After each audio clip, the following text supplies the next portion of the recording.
Now for the final lesson of the first part of this course, let's just very quickly go over the menu system in Excel 2013. So we've already gone over some of these really basic buttons on the left hand side just here.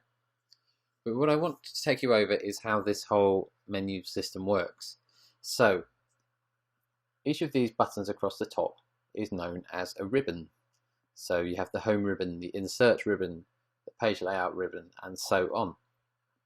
And each one of these ribbons contains a family of buttons or functionality of things you can do in Excel.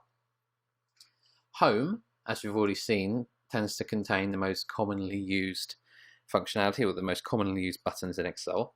So you have cut and copy, format painter, which will allow you to copy and paste the format of some text from one place to another. Bold, italic, underline, we've all covered all these things here. Wrap text, merge text. Basic formatting just here, you can change the number of decimal points with these buttons. Conditional formatting will not be covered in this course.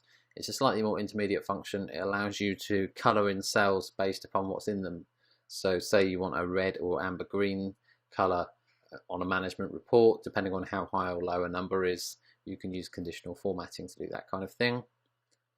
Formatting as a table is a great way to organize your data in Excel, and we are going to come on to that in the next section. All these colors just here are what's known as cell styles, and it's basically a quick way to format whatever's in your cell. So there's some presets here, green and red and amber, that kind of thing. If you click the drop down here, you can see that you can color in some sort of preset styles with preset fonts in them too, which can be quite useful if you're just very quickly trying to make your spreadsheet look clean and tidy.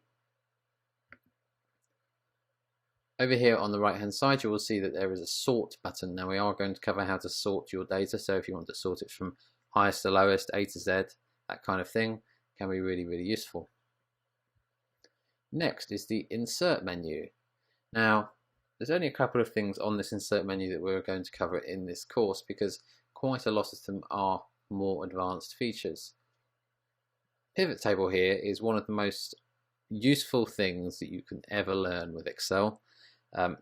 It's a little bit further on from the basics. We're not going to cover it in this course, but it's a fantastic way to learn how to analyze data, and it helps you create summary tables, basically. Very useful. You can insert pictures and shapes, which is quite straightforward. So you can insert rectangles and circles and things like that, or smart art, which is flow charts basically, and things like that. New in Excel 2013, they have these apps.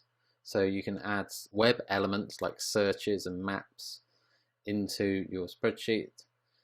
In using Excel 2013 so far, I've really not come across a use for these, but you may. The charts here we are going to cover later on in the course. Page layout we will also cover, and that's going to go over how to set your print margins properly. You know, it's not just like a Word document. So when you have a Word document, you have a very well defined boundary of where you're writing your text on the page.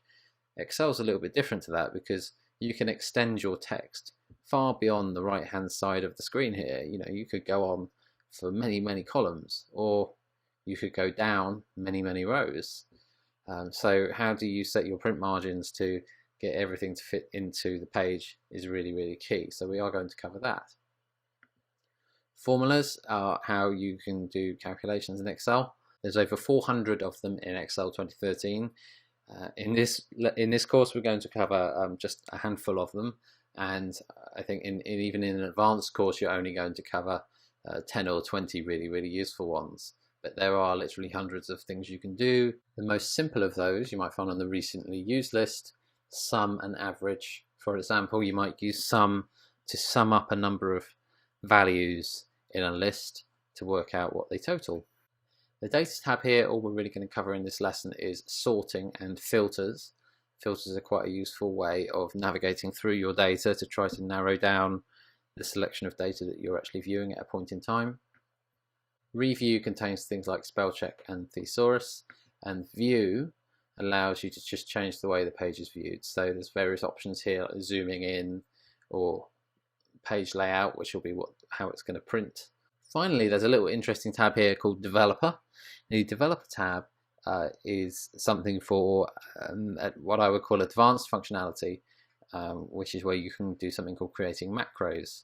And macros are a kind of code which you can use to automate repetitive tasks in Excel. Now, I do go over that in some of my more advanced courses, and just for now, be aware that it's there, and be aware that it is possible to basically repeat an action in Excel by using code. So the way that you create a table, or color in some cells, or draw a chart, anything like that, you can actually repeat by using macros. There's also the File menu on the far left just here, and that gives you the standard options that you would previously have seen on the File menu in earlier versions of Excel. It's just that it's laid out slightly differently from all the other menus, so it's laid out vertically instead of horizontally. I don't know why Microsoft have done it that way. So you can create a new workbook, open a workbook, save as, print, and so on. So that's an introduction to how to navigate the menus in Excel 2013.